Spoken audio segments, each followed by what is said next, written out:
Hello बच्चों, most welcome. History के important question के इस सीरीज में आपका स्वागत करता हूं। आज की इस क्लास में हम सेकंड चैप्टर, फर्स्ट बुक का जो सेकंड चैप्टर है उसके जो बड़े प्रश्न हैं वो भी करेंगे, छोटे प्रश्न भी करेंगे, क्योंकि इस चैप्टर में से आपके टोटल 6 नंबर के प्रश्न पूछे जाएंगे। इस 6 नंबर के प्रश्न में एक तो आपका आएगा एमसीक्यू यानी बहुविकल्पात्मक प्रश्न आएगा एक। उसके बाद आपका एक आएगा आपका रिक्त स्थान वाला प्रश्न, और दो प्रश्न आपके आएंगे लघुत्रात्मक, है ना, लघुत्रात्मक आएंगे आपके दो प्रश्न।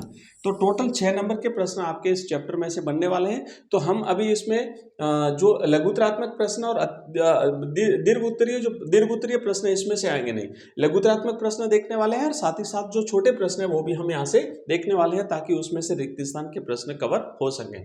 तो आइए एक एक करके शुरुआत करते हैं, जल्दी से हम देख लेते हैं।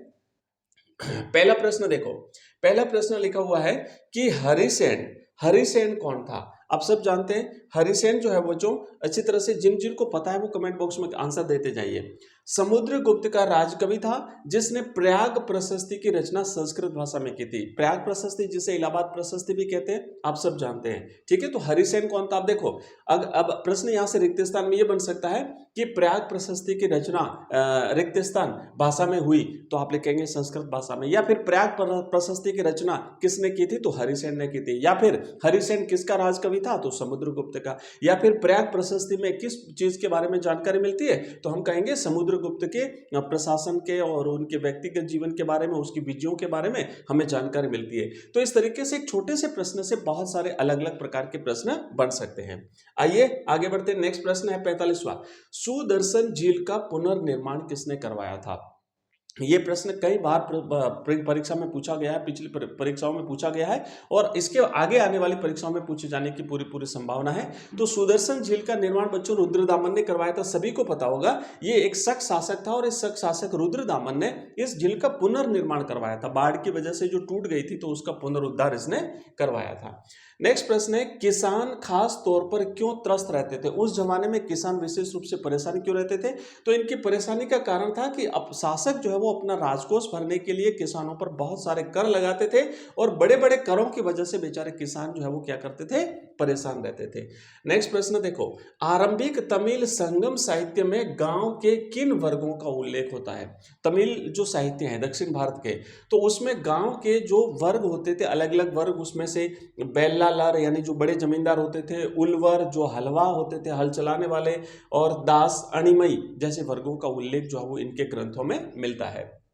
नेक्स्ट प्रश्न देखो, मनुस्मृति क्या है। इससे रिलेटेड प्रश्न परीक्षाओं में पूछे गए हैं, आगामी प्रश्न पूछा जा सकता है। इससे ऑब्जेक्टिव भी बनता है, रिक्त स्थान भी बनता है, और वन लाइनर भी बनता है। ध्यान देना कि आरंभिक भारत का सबसे प्रसिद्ध विधि ग्रंथ है, ये चीज बहुत इंपॉर्टेंट है, बहुत कई बार पूछा गया। भारत का सबसे प्राचीन विधि ग्रंथ कौन सा है, वो भी पूछा जा सकता है। या फिर मनुस्मृति का संकलन कब हुआ था, ये प्रश्न भी कई बार पूछा जाता है। तो ये संस्कृत भाषा में लिखा हुआ है, और इसका संकलन जो है ना दूसरी शताब्दी ईसा पूर्व से दूसरी शताब्दी ईस्वी सन हुआ था, है ना, दूसरी शताब्दी ईसा पूर्व से, यानी कि 2 BC से लेके 2 ईस्वी सन, है ना, ये 400 वर्षों का इसका संकलन काल रहा है।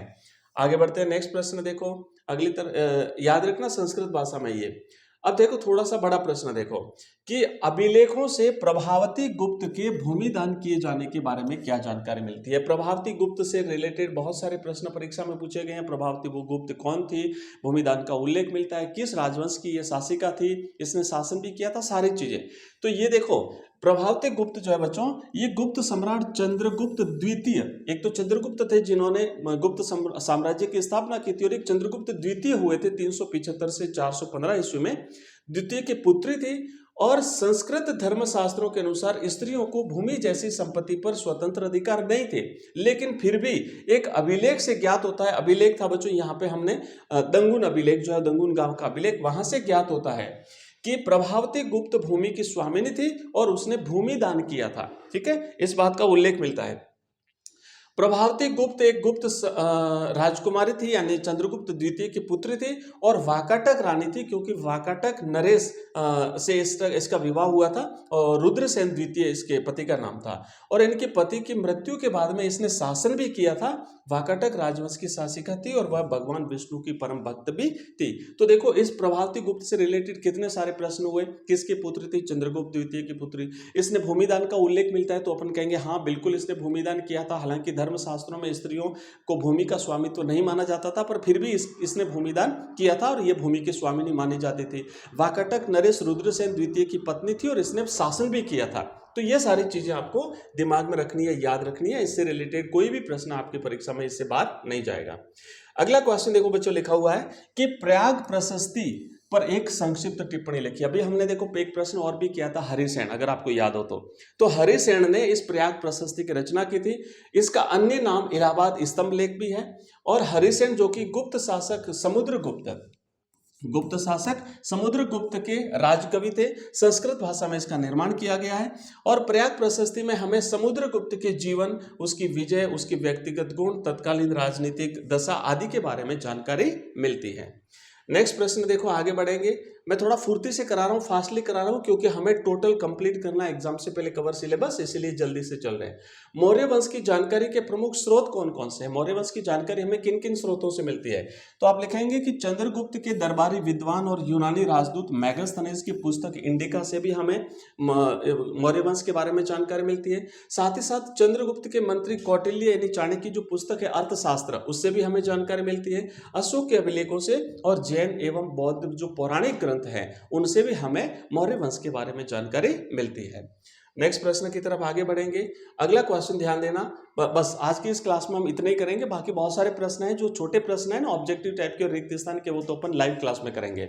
और बाकी जो इस प्रकार के बड़े प्रश्न है वो आपको इसी प्रकार की रिकॉर्डेड क्लास से मिलेगी। और आने वाले आपके जितने भी टॉपिक है वो सारे हम कवर करने वाले हैं। जय हिंद, जय भारत।